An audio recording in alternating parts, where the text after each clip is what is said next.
सुनने वाले, खटमल और मच्छर। खटमल छिपा रहता है खाट में, उसके नाम है खटमल, ने खाट का मल। तो खाट में जब नमी होती है, गंदगी होती है, तो खटमल बन जाता है, पैदा हो जाते हैं। मच्छर बाहर में जो गंदगी होती है उसमें बनते हैं। ये है जन्म स्थान दोनों का। बाहर में गंदगी होगी, घर में भी गंदगी होगी, कहीं सड़ेगा तो सड़ी गली चीज़ों में जीवाणु पैदा होते हैं, बैक्टीरिया पैदा होते हैं, मच्छर बन जाते हैं, और खाट में खटमल होता है। एक चुप से आके काटता है, खून चूसता है, और एक आता है ऊपर भनभना के आवाज़ करके आक्रमण करता है, खून चूसता है। एक डकैत है मच्छर, और दूसरा खटमल चोर। ये चोर और डकैत ये सभी ही बुरे तत्व हैं, तो खून ही पीते हैं दूसरों का। तो किसी प्रकार से जो दूसरों को कष्ट देता है, उसको खटमल मच्छर का उदाहरण दिया जाता है।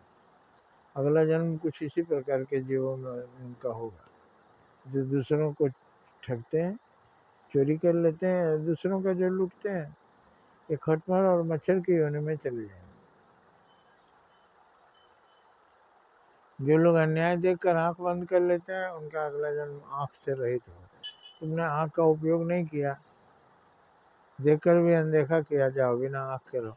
और बिना आंख के अंधे का जीवन कैसा होता है, आप कल्पना कर सकते हैं।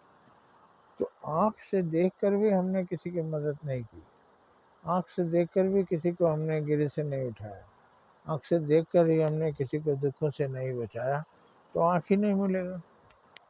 किसी की आवाज़ सुनकर, रोने की आवाज़ सुनकर, तकलीफ की आवाज़ सुनकर, पुकार सुनकर हम नहीं जागे, तो अगला जन्म क्या होगा हमारा, बहरा का होगा, कुछ सुनने ही नहीं सकते। ये सारे विधान है, समझना चाहिए। भगवान बुद्ध ने यही कहा, जिन हाथों से तुम दूसरों का बुरा कर रहे हो, वो हाथ ही नहीं रहेंगे तब क्या होगा, और हाथ भी नहीं रहेगा और तुम्हारे साथ बुरा होगा। तो हमारे जीवन में हर एक का कर्म का फल हमको मिलता है, इसलिए कोई भी कर्म करने से पहले उसके फल के बारे में स्वयं जान लेना चाहिए, निर्णय करना चाहिए। इसलिए हम बुरे कर्मों से दूर रहें तो अच्छा है। और अगर हम करते हैं तो इसका मतलब ये है कि हम होश में नहीं हैं, हम बेहोश हैं, हम निद्रा में हैं, ज्ञान निद्रा। तो अगर आपको ज्ञान है तो आप बुरे कर्मों से बाज आइए, क्योंकि बुरे कर्म का फल आपको आपके हाथों से ही मिलेगा। आपने ही बुरा किया, आपने तकदीर में लिख दिया। तो इस तरह की बात है। वह रहकर भी आप तीर्थ नहीं गए। तीर्थ जाने का मतलब क्या हुआ, पवित्र कर्म करने की ओर जो कदम हम बढ़ाते हैं वो तीर्थ की ओर ही होता है। कहीं चलकर भी किसी का उपकार किया तो वो तीर्थ यात्रा है। तीर्थ यात्रा का मतलब है जो यात्रा अत्यंत पवित्र हो, किसी के भले की भावना से हम करते हैं, तो वो तीर्थ यात्रा कहलाती है। 100 यात्रा में जितने कदम चलते हैं वो हमारा तीर्थ यात्रा बन जाता है। ऐसा सुना है हमने। कहीं आग लगी, दौड़ कर जाते हैं बुझाने, जितने कदम हम दौड़ कर जाते हैं वो दौड़ हमको गजग्राह की लड़ाई में भगवान की दौड़ की तरह।